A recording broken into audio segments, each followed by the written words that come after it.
That is exactly what the formal legal system ought to be about. The formal legal system is broken. We've seen legal aid being eroded. We've seen delays. We've seen problems, in terms of vulnerable people being litigants in person. But the way to resolve it is to improve the formal legal system, not to set off some separate sea court and pretend that it's actually part of the formal legal system when it's not. We're nearly out of time. Sharon, give us your response. Can I say we are not pretending to be anything other than an alternative dispute resolution centre, and in fact the Lady Chief Justice only this week was encouraging the set-up of a London-based dispute resolution committee, because she is urging the courts to work with organisations like us to ensure that cases that are just stuck at the back of a list can be dealt with properly, fairly, and with equality. So I'm afraid I don't accept any of Pragna's concerns in relation to us pretending to be anything else other than what we say we are. Thank you both very much. Much appreciated. Sharon Bachu, the family judge for the State Court, and Pragna Patel, co-director of Project Resist. Is cricket's drinking culture alienating Muslims? The former England cricketer Azim Rafiq, who made headlines you will remember around the world when he spoke out against the racism he experienced in the sport, says the prevalence of booze in cricket may also help to explain why some Muslim-only clubs have been established. I've been talking to Azim ahead of the publication of his first book, It's Not Banter, It's Racism. The economy around the recreational game and a lot of the socialising aspects revolves around alcohol, which is one of the reasons why the game might exclude people who are Muslim, but also people who don't drink from the minute you turn up to the ground after the game, the socialising, and all of this really impacts your position within the game. That's pretty much been my experience. What has been your experience over the years with alcohol? Has it shaped your experience of cricket itself? Yeah, I mean, when I first moved to this country and I started playing cricket, I'm Muslim, I didn't drink. One of my first experiences of Islamophobia is I got kicked down in a car at my local cricket club. On the way back from my game, I poured red wine down my throat when people knew that I didn't drink, and I was on 15 at the time. When I first joined the Yorkshire Dressing Group, I didn't drink. I was pretty strong on my religion, and then I saw other Muslim players that did drink and saw the respect and the opportunities they got, and subconsciously I started trying to fit in, which is something I think a lot of people will relate to, this sort of two cultures where you feel like for your progression and to socialise with your work colleagues, you were doing things that didn't fit with your values. And then I understood that, and I struggled a lot mentally with it, and it was a complete battle. And I know it's something that a lot of people, whether it's in sport, whether it's in cricket, or it's in workplaces, so many people have come up to me, Muslim but also non-Muslims, that have basically said, I completely agree with you, and it's the same in our institution. And if you don't go and spend time in these spaces, you don't progress, because it's seen as you're not being part of it. Asian players don't go into the bar, and that's why teams don't pick them, because the recreational game and the economy around it is largely reliant on alcohol, which cannot be right. So you've got this real moral challenge to either compromise your own personal religious values in your case, or compromise your relationship with other players in terms of friendship and collegiality and your full participation in every aspect of the sport. What do you think is the possible solution? I think it's understanding that can't be reliant on alcohol. That doesn't mean that you get rid of alcohol, right? But you can do a socialising event, but you're going to do things which are non-alcoholic related as well, so other people can feel very much part of the workplace, part of the club, part of the organisation. What about the idea of separate clubs as a possible solution? Clubs that express the specific values you talked about? No, absolutely not. For me, going and setting up a separate league, this actually is very much the problem. That's what the basis was. If the system is excluding people, you need to change the system, not go and set up another system. I don't think that's the solution. Azim Rafiq, so what is the solution? We asked the journalist and former cricket professional Nick Marks. I look on at the elite level of cricket, and I think there has been, as in other sports, a significant change. If you took football 40 years years ago, it was part of the course. Even the best players, we've heard about Tony Adams, right? There was a clear drinking culture at the highest level of football, and in cricket, about 4 decades ago, there was something similar. But I actually think at the top level there's been a significant change, obviously in football. And in cricket, I think that was also the case. You know, you've seen the team gather together, champagne, coffee, and then there was a recognition that, hang on a minute, this could be very uncomfortable for several members of our team. Thinking of Moeen Ali and Adil Rashid, they're not comfortable with champagne flying around. And I think at the top level, they've been quick to recognise this. The concern that Azim raises, actually, in terms of the cultural aspects of this, is that he feels that at times he has to kind of compromise either his values, his own personal or religious values, or collegiality. And there's a danger of isolationism, isn't there, for players who have strong or religious views or beliefs, where they might feel, I can't be fully a part of this team. Well, I said that can be the case. All I'm theorising is that partly because of the wonderful impact that the likes of Moeen Ali's had within the England, they listen to Moeen and they certainly respect his religious beliefs and what that might entail, and the same applies, that's obviously with Adil Rashid. At the very highest level now, Moeen won't feel the need to do exactly what some of the others might do after a game and get, quite drunk with their celebrations. He won't feel left out, and hopefully that sort of approach can filter down. Think Mark's there, and before you, Azim, we have covered the troubles of many religions on the Sunday program, even some pretty esoteric religions. But there is one that we have not yet discussed. It is the religion of woke. Is wokeness really a religion, or is it just people being alert to, awake to, the plight of marginalized groups in our world and the injustices they often face? Well, it is a religion, according to Eric Kaufman, a politics professor at the University of Buckley, who teaches a course on it there and who is about to publish a book about it too. It's called The Third Wokening, a great title. That's the US title. It'll be published in the UK under the title Taboo. He joins us now together with Professor Will Davis, a political economist at Goldsmiths, University of London, who writes about politics and society, and who doesn't think wokeness is actually a religion. Welcome to both of you. Eric, let me come to you first. Make a case for us. Wokeness as a religion.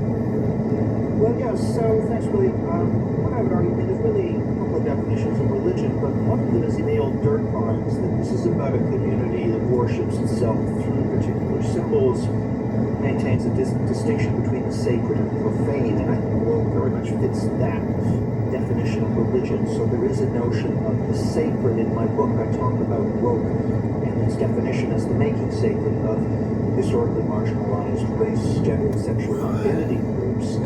Out of that comes a kind of creed which argues that equal outcomes in emotional harm rejection for even the most sensitive member of one of these groups is a sort of sacred value. And so if you transgress the sacred in a way by offending even the most sacred member or hypothetically sacred member or sensitive member of one of these groups, then they be excommunicated or canceled. So that's sort of the way that I see this operating. There's also a sense in which certain events form center, or certain events in history form center of kind of collective memory, which is important to the moral order that's created by this particular sensibility. That's probably enough to get going with, Will, isn't it? So we've got a sense of sacred territory within woke philosophy, you might say. We've got creedal beliefs, we've got even a form of heresy cancellation within there. How far can that make it a religion then? Well, I think the first thing I would note is that Eric is using this comparison to disparage a set of beliefs that he sees members of the younger generation holding, associated with the demand for greater representation or recognition of minority rights, of trans rights, or associated with movements such as Black Lives Matter in the United States and so on. So, I mean, that we're on this program using the term religion in this sort of pejorative, negative way, which is, I think, really what Eric's thesis implied, which is that to subscribe to a religion is somehow sort of irrational or kind of fundamentalist or something like that, which is clearly, I think, your listeners will know that that's not the case when you think about the breadth of different forms of religious engagement and identity and so on. And it wouldn't be surprising if young people did seek meaning and moral validation and every direction in their lives, given the kind of despair that we know many of them feel today. The problem with the whole notion of woke is that it's been basically concocted not by Eric alone, but by figures on the right over the last few years. The term originates in particular movements of African American left-wing politics over the last 50 years or so, but it's been picked up by libertarians, figures on the right, and American right-wing think tanks to basically try to lump together a whole set of left-wing cultural demands for recognition and demand for inclusion, and then to slap this pejorative term on them, to which Eric is now adding an additional pejorative term, which is that it's a religion. So, it's important to understand what's going on here. I don't buy the idea that this is comparable to Christianity or Islam or something like that. I doubt Eric really believes that. Well, let me put that to Eric. Is that what's really going on, Eric? That you are simply deploying culture warrior tactics here with this use of the term religion in this one? Well, no, I don't accept that. I mean, I think we can look, for example, at the more academics that have been finally disciplined since 2015. This what I call the third awakening of this what I call religion. And the more academics finally disciplined than under McCarthyism, we see record levels of academics being targeted, talks being shut down. This is not some figment of the conservative imagination. We can always just debate where the boundary lines are, but I think there's no question in my mind That in itself doesn't add to the case for religion, though. Bertrand Russell was kicked out of academic jobs all the time, wasn't he, back in the day, but not because of any religious views. Well, I think it does represent, because there is a transgression of the sacred, so essentially offending groups that have been sacralized. I think that explains this phenomenon. But you're using the word sacralized, and what you really mean by that is black and minority ethnic groups and other marginalized groups whose views are taken seriously by people who call woke. That's not sacralization. That's valuing those people.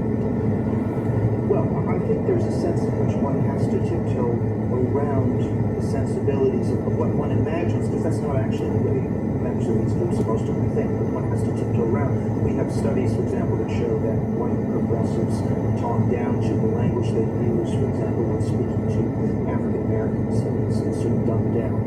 As an example of what I mean, is sort of you have to tiptoe around and talk very gently to members of sacred groups.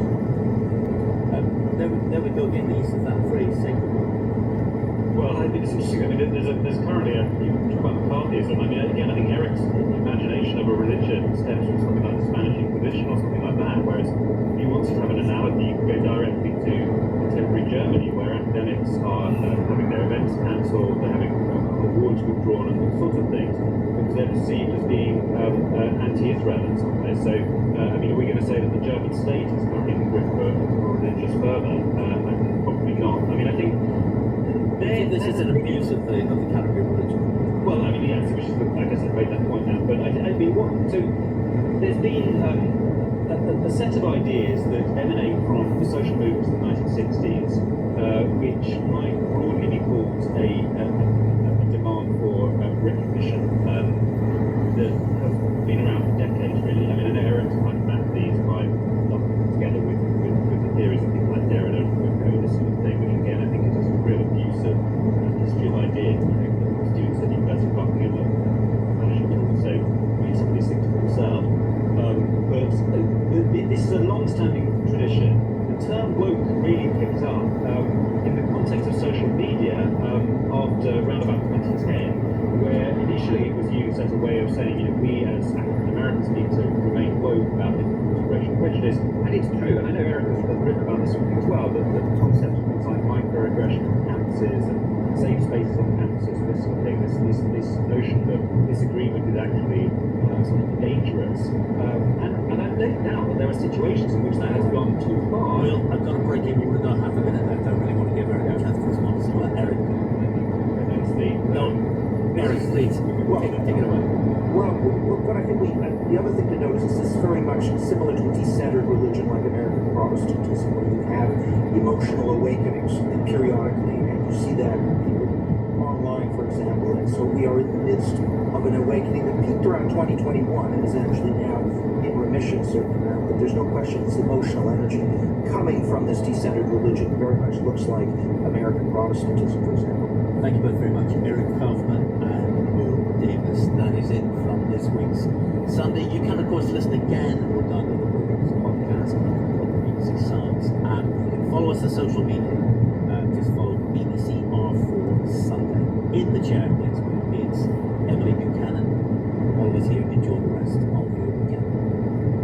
Sunday was produced by Alexa Good and Wilson. And now the science and wildlife presenter Liz Bonnet makes the Radio 4 appeal on behalf of sand dams worldwide. African elephants are the largest land animals on Earth. Their majestic herds are found across the continent, from the plains of Zimbabwe and deserts of Namibia to the savannas of Kenya. And the Tsavo Conservation Area is home to around 40% of Kenya's 36,000 elephants. These ecosystem engineers, as they're often called, are crucial to the survival of other species. By trampling and feeding on vegetation, they clear space and disperse seeds through their dung, which ultimately results in a healthier habitat and more vegetation for other animals to feed on. But elephants also need up to 300 litres of water a day, and during the dry season will often be found along dry riverbeds digging for water. They need water to thrive, but lack of water is now one of the biggest threats to their survival. Prolonged droughts have become more frequent as a result of climate change, and many water sources that elephants rely on have now dried up completely. But Sand Dams Worldwide has a solution that can capture water for generations of elephants. The charity builds sand dams, essentially a concrete wall built across a dry riverbed. When the rains finally arrive, water and soil is captured by the dam. The sand in the water sinks, with most of the water flowing over the top of the dam. Once that dam fills with sand, it can store up to 40 million litres of water every rainy season. 13 sand dams have already been built in Tsavo, and 3 more are due to be built this year, helping elephants and other wildlife to survive future droughts. Building a sand dam can cost up to £40,000. A roll of barbed wire to strengthen the dam costs £60. £25 could provide 4 bags of cement. Whatever you can donate today will help to secure water for thousands more elephants in Kenya. Please give what you can now. Just search online for BBC Radio 4 Appeal or call 0800 404 8144. That's 0800 404 8144. Or you can write a check to Sand Dams Worldwide and send it to Free Post BBC Radio 4 Appeal. That's the home address. And please mark the back of the envelope Sand Dams Worldwide. Thank you. That was Liz Bonnet. There was a free from our motor mobile, so you can find all the details for getting online. Search for BBC Radio 4. And then if you're a UK taxpayer and you want Sand Dams Worldwide to get a gift aid on your donation, include an email or postal address so they can send you a gift aid declaration. Over to the BBC Weather Centre now for a look at the forecast with Matt Taylor. Thank you very much, Richard. Very good morning to you all. It's going to be another cool day for many this afternoon, especially as the cloud rolls in more extensively. For the time being, though, a bit of sunshine from 1 or 2 to get the day underway, especially across parts of Midlands, East Anglia, Southern England, South Wales, and the Channel Islands. But what we will see is cloud amounts increase as we go through the morning and into the afternoon. So for many, afternoon a good deal grey, small chance of a shower. Most though will stay completely dry, and staying sunny will be parts of the southwest, with Devon, Cornwall, past Dorset, and also the Channel Islands. For northern parts of Wales and northern England, here we've already seen the cloud roll in. A few brighter breaks here and there, especially east of the Pennines, but the clouds already picking up across northwest England, North Wales with some areas of rain and drizzle. They will continue on and off throughout the day. For Northern Ireland, a grey and damp day in store. Rain and drizzle coming going through this morning and early parts of the afternoon. During the second half of the afternoon, the rain turns heavier and more persistent from the west to lead into a wet evening. As for Scotland, the blustery starts to sunny. There's a bit of cloud in the far south, but north of the central belt, sunny spells and a few showers dotted around. That will continue through the day, and the breeze will ease just a little bit, but it will still remain a rather chilly one. In fact, across northern Scotland, also Northern Ireland, the temperatures are around 10 to 12 degrees this afternoon, 13 to 16 for most of us, with the brighter spots of southern England 18 or 19. Through tonight, the rain that starts in Northern Ireland will spread eastwards across much of England and Wales. One or two in the far north and far south of northern of England and Wales will stay dry. Clear skies, a few showers in Scotland, chilly winds and sheltered lands, 49 degrees for most of us. Thanks, Matt. The first female chief executive of the co-op, Shireen Kuri-Hack, is not referred to this time as Odessa Celebrate. It's broadcasting as Good morning. 4 Israeli hostages freed from Gaza last night. We're going to be speaking to the doctor who received and treated them and hear from inside Gaza and south about the aftermath of that operation. Literary festivals have lost big money backer Bailey Gifford, so what are they going to do next? Cheltenham Lit Fest Festival talks to us live. Michael Crichton is bringing out a new book 16 years after he died as widow, and author James Patterson tell us about their labour of love. And should we retire the Vox Bomb? BH asks the public. Sebastian Forbes, Jessica Elba, Zain Al-Badawi review our papers as broadcasting house coming up from Lahore.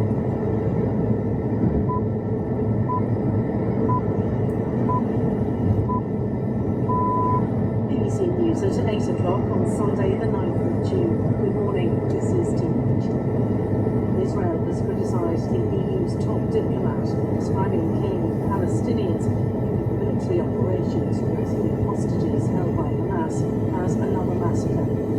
Search for Dr. Michael Mosley has resumed on the Greek island of Syria 4 days after he was last seen. Israel has clashed with the European Union after a senior official in Brussels condemned an operation to rescue 4 hostages from Gaza, in which Palestinian civilians were killed. Joseph Borrell welcomed the freeing of the hostages, but described the deaths as appalling. Our correspondent in Jerusalem, Ron Brown.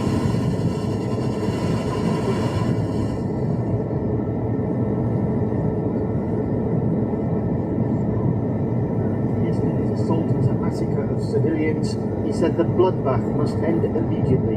An Israeli minister hit back, saying, "Shame on you."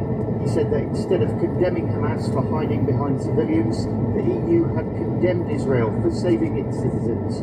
While the exact number of Palestinians killed in the raid is disputed, it's clear Israel used massive force to rescue the 4 hostages from the densely populated Nuseirat refugee camp.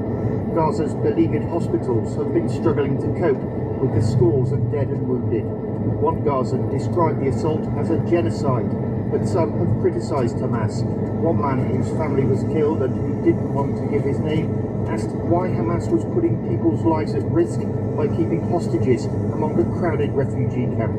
Labour has said it would change the planning rules to build more prisons in England if it wins the general election. Under its plans, prisons would be designated sites of national importance. The Conservatives are pledging to halt the rising cost of welfare by changing the benefits system, in what Rishi Sunak has described as sick note culture. Liberal Democrats are due to publish their manifesto tomorrow. Our political correspondent David Cornwall has the latest from the campaign trail. Ahead of their manifesto launches, the political parties are focusing on very different issues. Rishi Sunak says welfare reform is a moral mission. The Conservatives say they'd expand talking therapies in the NHS in England to reduce the numbers unable to work due to poor mental health.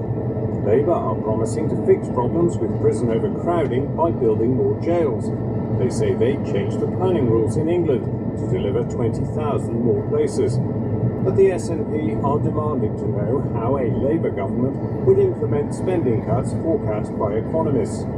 The Lib Dems are promising to tackle ambulance delays in England by creating more hospital beds and freeing up others by improving social care. The Millions of people in countries including France, Germany, Spain, Italy, Belgium and Poland are going to the polls in the European elections today. It's the final and main day of voting for the EU's 27 members, and the first results are expected tonight. These elections are not supposed to be about national politics, but as our Europe editor Katja Adler explains, the reality is rather different. Although this is a vote for a European institution, across the EU, many don't have policies in Brussels on their mind when they vote. Instead, they use this election as a referendum on, sometimes a protest against their own government back home. In France, the far-right leader Marine Le Pen and her National Rally Party are expected to significantly outperform President Macron's Renaissance Party. Right-wing and far-right parties have made significant gains across Europe in recent years, including amongst first-time voters in France, Germany and the Netherlands. Polls suggest this rightward shift, often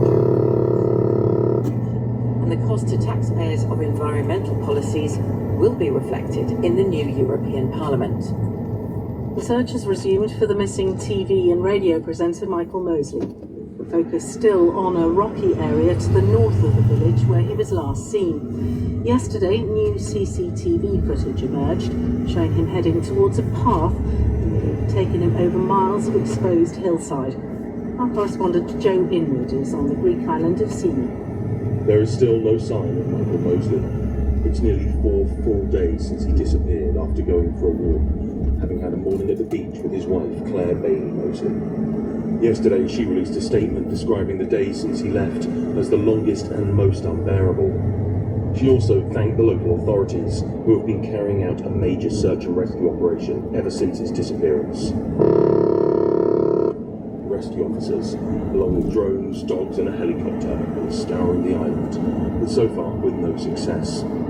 They have said they will continue their search until Dr. Mosley is found. His family said they will not give up hope. An 11-year-old girl is among 4 people who were injured in an accident. It happened at the Lambeth Country Show in Brockwell Park, which attracts thousands of people over 2 days. 4 people were taken to major trauma centres for treatment. South Korea will resume its propaganda broadcasts against the North for the first time in 6 years. It's responding to hundreds of balloons filled with rubbish which have been sent to the south by Pyongyang in recent days. Shaima Khalil reports from Tokyo. South Korea's National Security Council said loudspeaker broadcasts on the border will resume today. The council has agreed to restart the loudspeakers for the first time since 2018 after Pyongyang sent more balloons to the south yesterday. They were filled with scrap paper and plastic sheets. The South Korean military said no hazardous materials were found.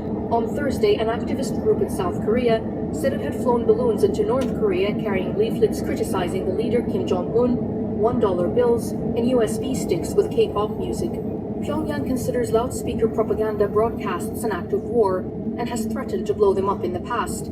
In recent years, broadcasts have included news from both Koreas and abroad, as well as information on democracy and life in South Korea. In cricket, England's T20 World Cup defence is already in danger after a 36-run loss to Australia last night. Jos Buttler's 42 was England's highest score. Later today, one of the sport's biggest games will take place as Pakistan face India in New York. They'll play in a temporary stadium with a capacity of 34,000. Today marks 90 years since the Disney character Donald Duck started his film career. The